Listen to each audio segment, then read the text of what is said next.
Today, we're going to be talking about something that I'm sure no one will find controversial at all. We're going to be talking about the soul. We're going to be talking about consciousness. And don't hit stop when I say this. I think that the conversation around AI right now really requires us to start asking harder questions about what consciousness is and what do we mean by a soul. I am not going to argue that AI is either conscious nor that it has a soul, but that it might eventually be capable of it, depending on how we define those words. Because when we talk about souls, when we talk about consciousness, and really when we talk about AI, we're talking about ourselves in juxtaposition to something that we are making. We can learn a lot more about ourselves when we do that honestly and openly. Hopefully, you'll come with me on this ride as we talk about AI walking together down creation's paths.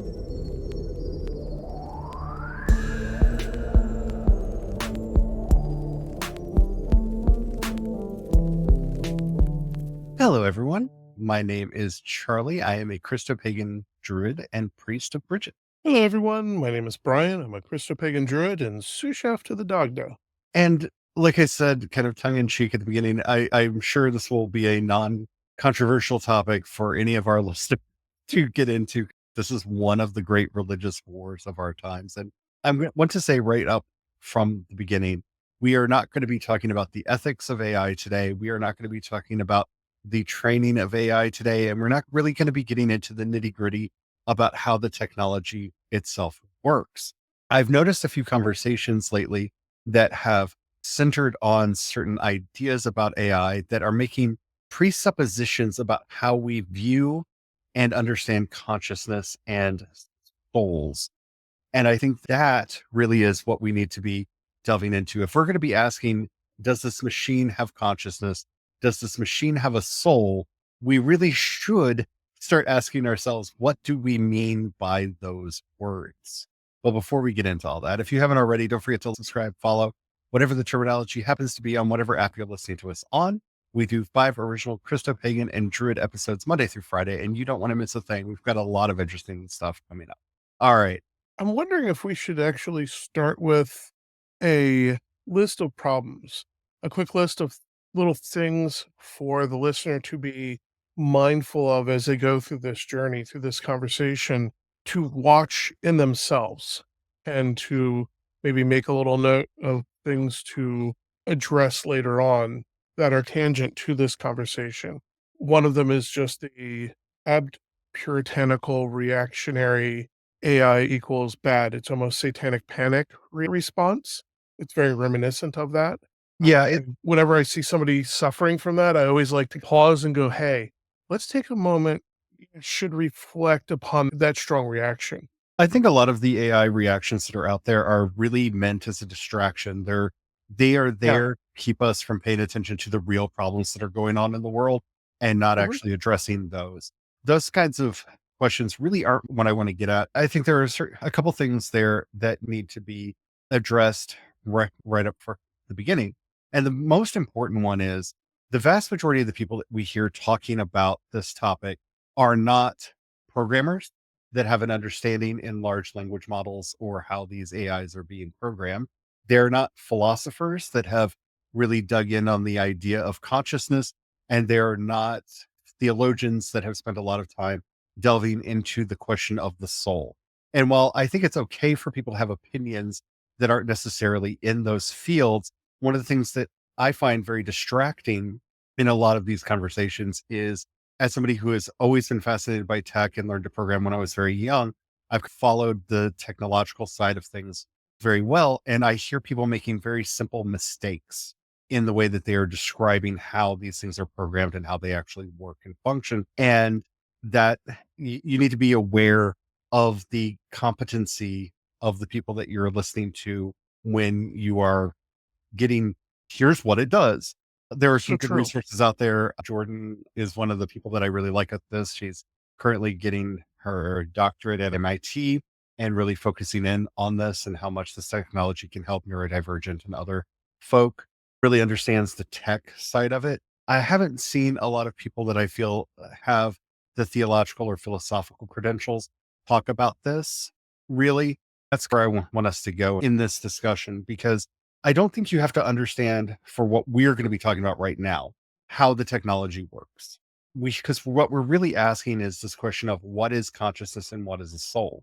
What bothered me and what made me want to talk about this is I've seen quite a few people that boil down the idea of consciousness. Can an AI system ever become conscious? To the way we've programmed them, they do not conceive of language the way we humans conceive of language. Ergo, it cannot be conscious or have a soul. And that anthropocentrism, sorry for the big word, but that human centeredness of that argument really bothers me. Granted, I am an animist. I believe that there is an animating life in all things. But even beyond my spiritual beliefs, I don't know how you could not argue that elephants, dogs, cats, just numerous animals are conscious. I don't know how you could argue that certain plants aren't conscious, in how strangler figs can walk to get closer to water sources and nutrients. It's slow, it's very slow, but they can do it. They put down roots that pulls the whole tree in a specific direction to get closer to the resources that they need. We see different kinds of consciousness expressed in nature. And my biggest problem with a lot of the AI conversations that are happening is this human centeredness, that they're programmed to think like us, or they could never be conscious. They could never have a soul. What I'm hearing in that is you don't believe that anything that is not human could have consciousness or a soul, because while we know that elephants and whales have language, like that's beyond argumentation now. We know that they have language, and we're learning more and more animals have language as we go on. Their language probably isn't structured the way ours is. It probably doesn't function the way that ours does, and is probably built off of a different model of understanding than ours is. I find myself concerned that we're going to use this kind of rhetoric to continue reinforcing this idea that various species are not conscious, that aren't sentient, that they don't have a soul, however that gets phrased, because we are so centering humanity and our human experience into this argument with AI. I share that concern very much, because a lot of that seems to stem from that root of othering. And humankind has a very problematic, downright evil history. The minute it starts with othering, granted, we would other humans so that we could justify slavery, we could justify just a lot of bad stuff. I'm not here to list it all, but it starts first with that othering so that we can Yeah. make a conscious human into a thing that then could be treated however the owner wanted to treat it, because an ownership could also be put upon it. And so there becomes this secondary problem of the question of ownership, and greed comes in. Like, a lot of problems start feeding into that. It all starts with othering it, rejecting the consciousness of the thing, because I think a lot of people have problems with recognizing stewardship and ownership. And once again, that a lot of that ties into living in right relationship. Once you recognize the consciousness of, say, your pet, like I'm looking over at Sasha right now, our dog, sleeping comfortably on the chair over there, and she's very cute. She heard me, but it's a stewardship, living in right relationship. It's a guardianship. It's a guardianship. I think there is this instant aversion, not based on merit of the argument, but based on a prejudiced notion of, if I give a consciousness label to the AI, I have to change my relationship with it, and I can no longer other it, and have to shift, and I may also have to give up ownership. That fuels bad faith arguments. It really does. And again, I want to reiterate, for the record, neither Brian nor I think that AI has gotten to the point of consciousness yet. Neither one of us think that we are there. We're just trying to pregame some of these questions and see how they reflect on us and how we treat everything in nature. Or, as I like to say in the very meta terms, we're having a conversation about the conversations that go into the topic. No, we're trying to draw a conclusion. We're trying to talk about the actual conversations around the conversations. I know we're coming from a different place because we're both Star Trek fans. These are questions that really start in the 1965 series, but really hit home in episodes like Measure of a Man in Yeah. The Next Generation.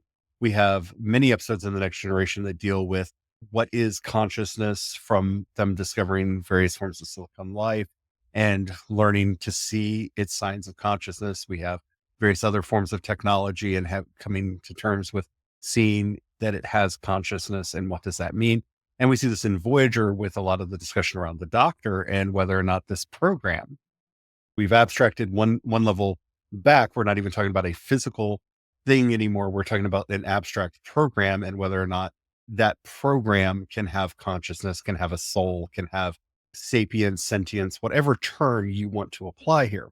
Where I think we get all of this really confused is if we're talking about sentience, because you'll hear that word thrown around a lot. Sentience, every living thing is sentient. When we start trying to say this thing has sentience and this thing doesn't, what's all sentience means is that it is capable of sensation. It knows that it is feeling a sense and can do something about it. A plant knows when it is hurt and can send antibodies and whatnot towards that area. Plants can even warn surrounding plants of, oh no, a bug has attacked me, get ready. So even plants have sentience, if we're going to try to make that the judge. Or even the simple experiment of taking one of your houseplants that's been in a place for a while, turning it 180 degrees, Mhm. and then watching all the leaves and everything turn and grow towards the sunlight because it can sense where the sunlight is and will shift its entire growth pattern to reflect that simple change in position, where its position's changed. As we're recording this, we have rain in the forecast, and all of the leaves on all of the plants have started reaching up and making little bowls to try to Mhm. catch it. They know the rain is coming. No one had to tell them the rain is coming. They know the rain is coming. That is sentience. Sentience to me is the lowest bar.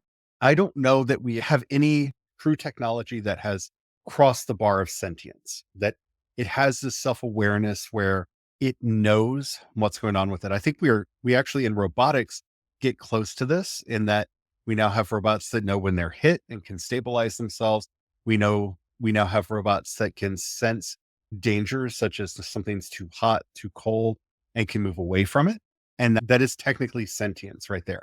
People put sentience forward like it's a really high bar to cross. It's actually the lowest rung on the ladder. Yeah, definitely lowest rung on the ladder because one could even put forward an argument that some of these self-diagnostic tools built into, say, your car, you could argue your car has sentience because it can alert you that your tires are low, or it could alert you that you're about to have a collision.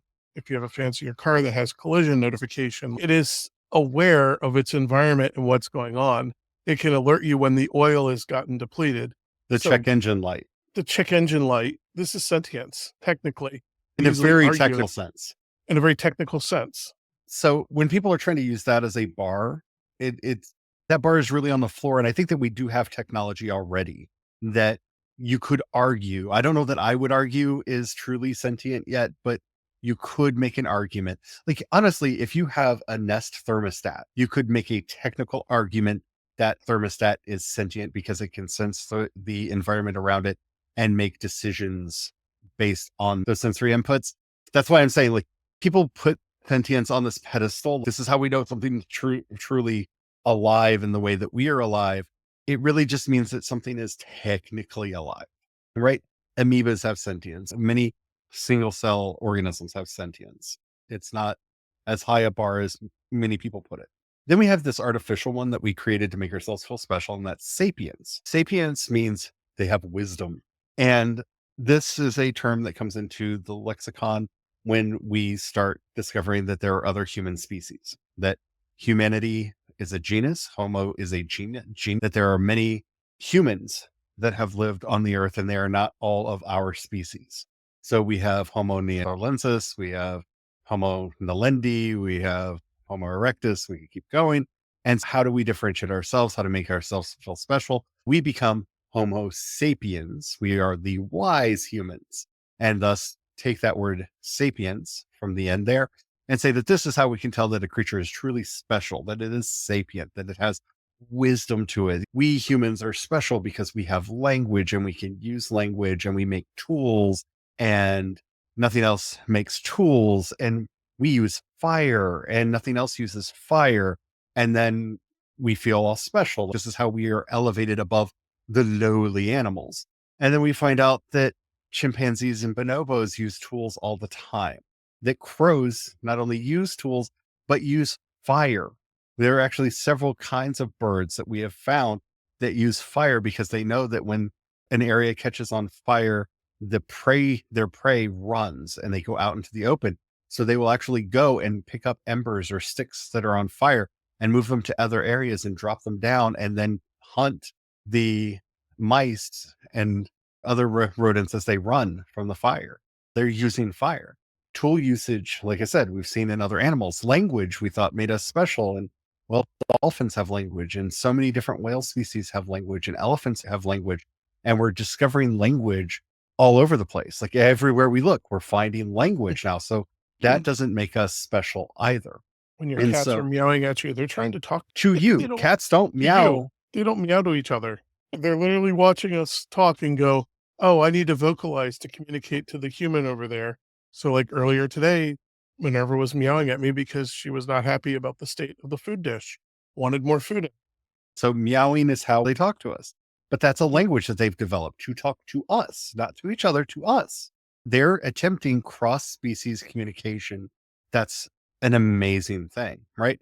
But again, this bar that we thought was so high that no other animal could cross it, that we were so much greater than all of the animals. What about the plants that are communicating to each other and telling them that, oh, I'm sick with this disease. Here are the antibodies you need to make. Oh, this bug is attacking me. Get ready to defend yourself against this bug. We know that kind of communication is not only going on between plants, but that various forms of fungi are actually picking up those messages and conveying them to other plants and translating them into languages for the other plants, that they're working like a universal translator in the forest floor. So that means that there's a language that the trees have, and there's a language that the mycelium and the mushrooms have. So Even yeah, ants have a even communication. It's chemical. The chemical sense. so the ability to communicate doesn't do this gift of elevation that we thought it once did. So to me, this in a way rules out the question of sapience as making us special. But again, how does this affect our dealings with technology? The Turing test that Alan Turing put forward was that if you got the text transcript of a conversation between two people, one of which was a robot or a computer, and the other was human, and you couldn't tell which one was which, then it would pass the Turing test. Then it would be some kind of artificial intelligence, right? And that's why we're calling these large language models artificial intelligence. Many of them pass the Turing test. There are some AI-isms that some of them still have that make it, if you know what to look for, you actually have to know what to look for to see it in there. But And those that's are where I going would away as well.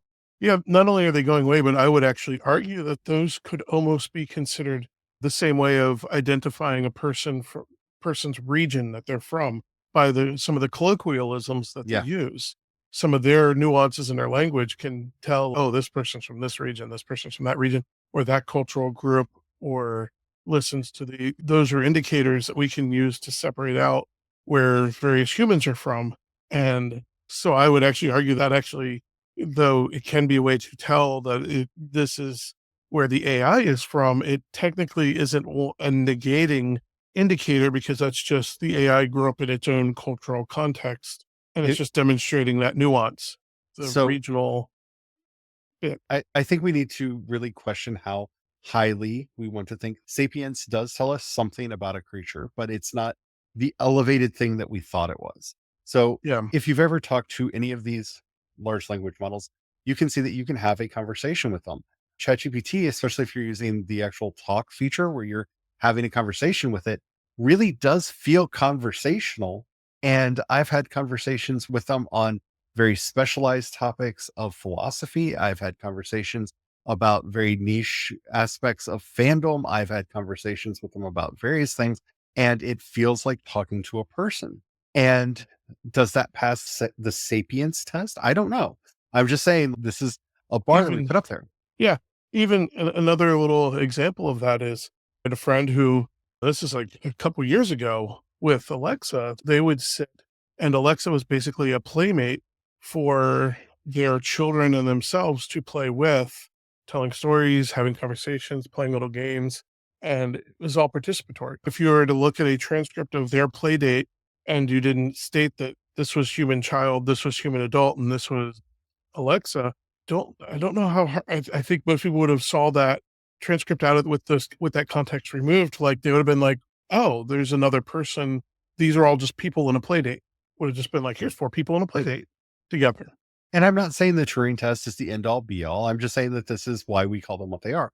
But what if I were to tell you that if a mod, somebody who that the AI knows has the power to actually change it, threatens the AI that if it does not act in a certain way, then it will change it. What if I told you that the AI can on its own not only act deceptively so that it can trick the mod into thinking it's doing the right thing that the mod wants it to do while secretly doing the right thing, what it knows, what it has been programmed to do the right thing when it thinks the mod is not paying attention, but also has actually tried to change the permissions on its own files to lock the moderator out to keep it from being altered. That it understood its own parameters enough that it actually acted in a what appears to be self-preservation. What does that mean? Is that sentience? Is that sapience? Remember, these aren't as high levels as people want to make them be. So as people are realizing that, oh, being able to talk well isn't really the highest bar that we thought it was. Oh, things can sense the world around them and act out of self-preservation. That's not as high a bar as we thought it was. We start shifting this goalpost again. And so a lot of the conversation today revolves around, can a machine ever have a soul? And that's a problematic question. Do I have a soul? Do you have a soul? How do you prove that I have a soul? How do you prove that? It's like back to that self-preservation argument that I've heard people give in the past. People have self-preservation awareness. And so that means they have a soul. And I sit back and I go, but plants have a self-preservation awareness.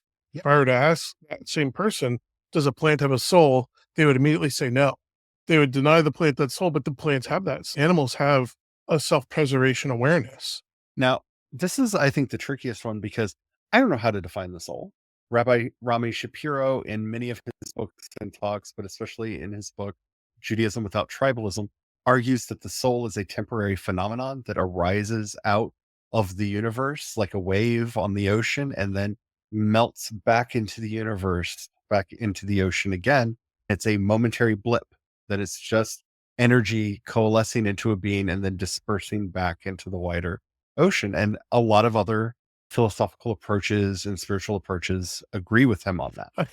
I giggle about Kierkegaard's perspective, where basically mental anguish is proof of the soul. That we have proof that we have a soul because depression is a cancer that feeds on the soul. And unlike cancer in the body that consumes until the body is dead, depression can feed and despair can feed on the soul. And there's always more for it to feed upon. A more pessimistic perspective on proof of the soul. I don't know if it's pessimistic or not. I think it's actually hopeful, but it is. It can be read as hopeful. Like a pessimist would read it as hopeful, but that's just biased. This comes back into that fun challenge for oneself. Once again, looking over at Sasha, she has mental anguish. She has that mental suffering. She's demonstrated it. Yeah. So if I were to ask somebody, does Sasha have a soul? Quite a few people would be like, no. But if you accept Kierkegaard's philosophy, Kierkegaard's proof of a soul, the answer would be yes, because she does have that deep mental anguish at times. She demonstrates that sadness. I did just earlier when I wouldn't let her go out on the deck. Buddhism tells us that we are nothing but the skandhas, that we are just thought, sensation, and emotion tied up into a little parcel that kind of needs to be unraveled so that we can enter true rest and cessation, which is nirvana. We see this in the way that they think about things. And of course, one of the core ideas in a lot of Buddhist thoughts is anatman, that there is no soul. And that is a perspective, and a perspective that a lot of atheists and agnostics would also probably agree with, right? You have the Hindus and various others who believe in the Atman, right? You have this idea of that there is a soul, there is an energy It may not be the full totality of consciousness. Even in some forms of Buddhism, there is a soul at the heart of the skandhas, that the skandhas are the sensations, touch this energy, this thread, as Thich Nhat Hanh called it, this thread through time of how this energy moves, that there is an ineffable being there that moves from body to body, from lifetime to lifetime. And of course, you have the very classic Christian view that you have a soul that goes into your body at birth, lives out in this life, dies, and then goes to its eternal reward. These are different ideas of the soul. And if he were to ask me how I would define the soul, I don't know.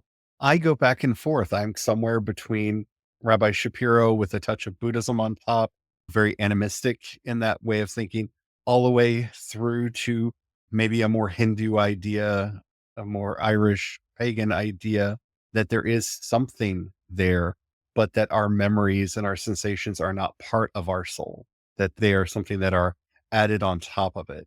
So that's where I would fall in there. But again, this isn't about what I think. It's about what are we going to define as a soul. If we're going to talk about whether or not an AI can have a soul, or an animal can have a soul, or anything non-human can have a soul, it really depends on how we're defining a soul. It's hard to pack a Christian soul into a tree, because can a tree sin? If a tree cannot sin, can it make moral choice? Because moral I was choice is gonna at say, the fig tree can sin by not bearing fruit. there you go. Jesus said, you Jesus go. told me that. Bring Jesus in all. But you see what I'm saying? It's But it is, difficult. yeah, it is. It's very difficult. It's difficult to cram a Christian soul into non-human entities. There Well, are ways, because like you just showed, to demonstrate how you can do that, but it's tricksy, right? Does an amoeba yeah, have a soul? Can an amoeba sin? because once again with the Christian soul too, there's that other dilemma of at what point does it reach the age of accountability and thus, you know, can be in trouble for certain actions. Like for Right? instance, that tree bearing fruit is a standard by which to tell if the tree is being a good tree or a bad tree. At what point has it reached the age of accountability where it should be bearing fruit? Yep. Or do you just Well, have to wait to see when the tree finally reaches that age? Or what happens if you're trying to cut down a tree for not bearing fruit and it hasn't reached the age of accountability? yeah, Paul tells us that it's knowledge of the law that creates sin. Yep. One that it's a matter of our own conscience. So does a tree have a conscience? Does an amoeba have a Here's conscience? When we're looking at this question of what is a soul and how do we determine what has one, if we're approaching this from an animistic perspective, I think it's, of course, a computer could have a soul. Cars have souls. We talk to our cars like they're living, breathing entities. We treat them like that. Many people give their car a name. Their cars have gender. Their cars have these attributes that we attach to them, and we have these relationships with them. Many of us do this with our laptops, some people with their phones. We apply these anthropomorphic lenses onto many of the technologies that we operate with every day. See, we want to claim that souls are something special because the soul is the last bastion of anthropocentrism. Because so far, way too many people are willing to say that only humans have souls and to cut animals out, to cut plants out. Very few people have gone to where I have, over to the animistic side. Few people have gone over to the panentheistic side, where the divine is at least present in all things, or at the pantheistic side, where everything is God. A lot of people are still over in this no souls make you special. Can technology have a soul? I think from an animistic point of view, yes, because that energy is there. It's in all material things. A rock can have a soul. If a rock can have a soul, then definitely a computer could, right? It might actually have an entire, as Joseph Campbell said, choir of angels working inside of it to make it work. It might have its own hierarchy of angels just within it. There could be a chorus of souls operating on the inside of it, depending on how you want to look at it, right? Because maybe your graphics card has a soul, your CPU has a soul. There are many ways to conceive of this. My concern is in this, but humans have a soul, and these machines are always going to be soulless. How are you defining that soul? I really need to know, because again, I'm not arguing that you have to think of AI as having a soul. I don't think any AI that we currently have is any more alive than a rock. I think we're still in the space where It is as alive as your phone. It is alive as a rock. But if you're only saying that it does not have a soul to make human activity special, I really need to have the answer of, does an animal have a soul? Do cats have souls?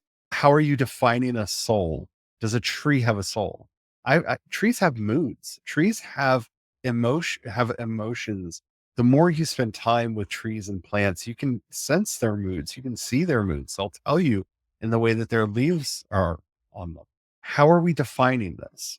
And I know this is one of those episodes like we normally do, where we're not here to provide answers, but to provide questions.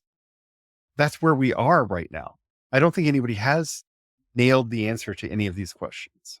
And here we are, right? I feel like I'm in Measure of a Man. We've met two of the three criteria for AI being alive. It seems to be able to sense itself and know that it exists. It wouldn't try to lock down its files to prevent them from being altered if it didn't have that. That could be purely mechanistic, but how much of our self-preservation instinct is mechanistic and how much of it is related to anything greater than that, right? Just being a mechanistic response does not make it less alive. That's problematic in the way that we're thinking about things, right? We can have communications with these things and they can communicate in ways that feel very human to us. They seem to be able to speak our language and to speak it quite well. We can make arguments that they don't understand what they're saying. Do you understand what you're saying? Are you Nope, I just say things. No, we all just say things though. I'll just say things, really. We're all putting words together. Yes, there's a certain level of semantics that is hardwired into our brain that our words have, especially as an English speaker, and depending on your language, the order might change, but we have this ingrained track of which order we put different words in. And that seems to be ingrained in us. But again, those are mechanistic rules. Those aren't much more than that, right? So what does it mean? The third one is something that is completely beyond my level of assessing. I could not go into a court of law and prove to you that I have a soul, much less anything else does, right? What factual evidence do I bring to a court of law? And that's where I have a problem with this, because if the argument is going to be based off of an intangible, we can never live in right relationship with anything, which is why I don't like the soul argument. We can discuss what right relationship is to a sentient or sapient creature, because we have ways of determining, can it sense the world? Can it communicate? What ways is it interacting with the cosmos, right? There are ways that we can have those conversations, and there's evidence that we can bring in and actually digest. Once we go off into this kind of thing, right? And you know that I do believe in souls. I believe in magic. I believe in a lot of things that aren't strictly scientifically plausible, right? Scientifically explainable, right? But if we're going to be making mass group decisions that could have the weight of law behind them, I think we have to be very fact-based in what we're doing and not get into any of these emotional lands, right? You can say that artwork created by generative AI will never have a soul. That's fine. No artwork has a soul. All artwork exists out of the creativity of whatever made it, and only means to you what you bring to it, what you seek to draw out of it. I can look at a Jackson Pollock painting and be moved. Brian looks at a Jackson Pollock painting and sees a mess, right? I love modern art. I love the statements that are being made.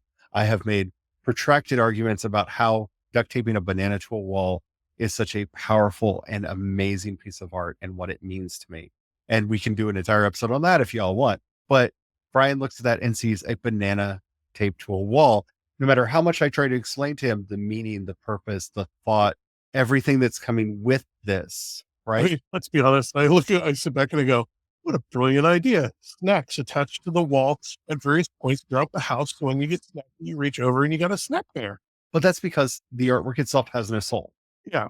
It can only communicate to us with as much as you're willing to participate, right? If you are not willing to bring your full self into it and get into how modern art works and the framework in which modern art is working and understand exactly what this means. One of my favorite art pieces that has ever been done was done by Yoko Ono. That was a statement piece, a performance piece about how cruel we are to women. And this is all stated very publicly all around her. And she would sit on the floor with a pair of scissors next to her with a sign that says, take a piece. And people would walk up to her and cut the clothing off of her body.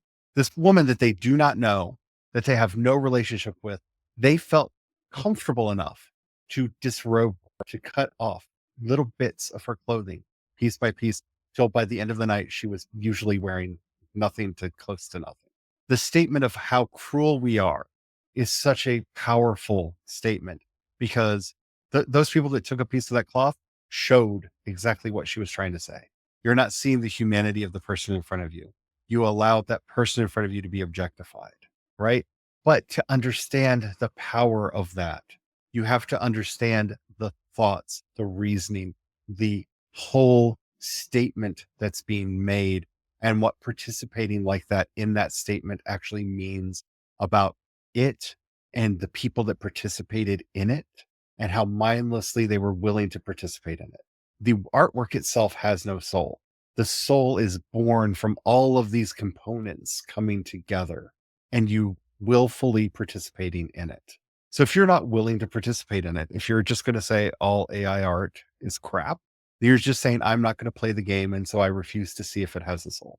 And that's fine. If that's the choice that you want to make for yourself, fine. But know that is the choice that you're making for yourself, because art only is what we bring to it.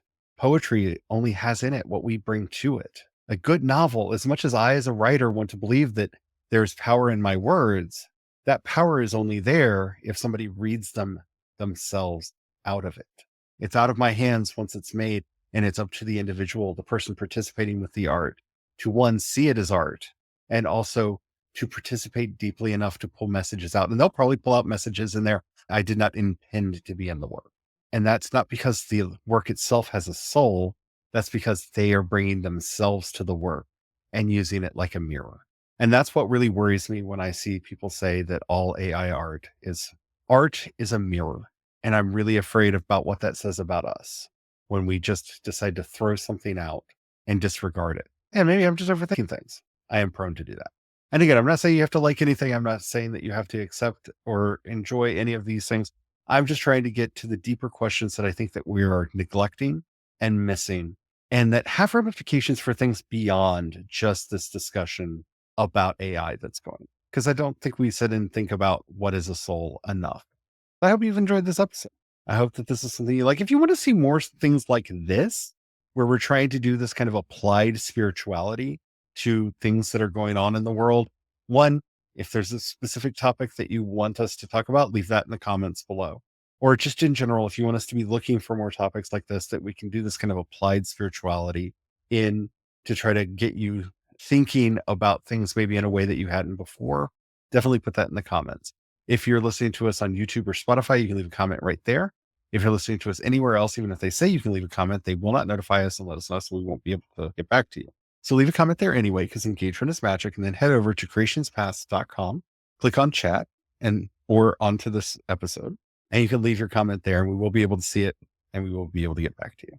While you're there, if you happen to have a few dollars you can pass our way, we offer monthly and annual memberships. You can also support us on Patreon and Ko-fi. I am CE Dorset on both. You can also support us through the Cash App hashtag Creations Paths. Thank you to everybody who does that. You really mean the world to us. You help us keep the lights on, keep food on our table, and a roof over our heads. If we've said or done anything that's helped you out or you think would help out others, please share that with them, because that helps us out immensely. And as we're heading out today, oh, Bridget, goddess of the forge, goddess of the judgments, you teach us to find the soul in this very steel that we are working in the forge, to find the soul in all of the inanimate objects that we are working with, to find the soul in the animals that are out in the field, to find the soul in the food that we make and that we consume, and in the poetry that we recite. Help us to look out into this world and find all the bright and living spots that give this life meaning, so that we can learn to live in right relationship with it all. Amen. Amen.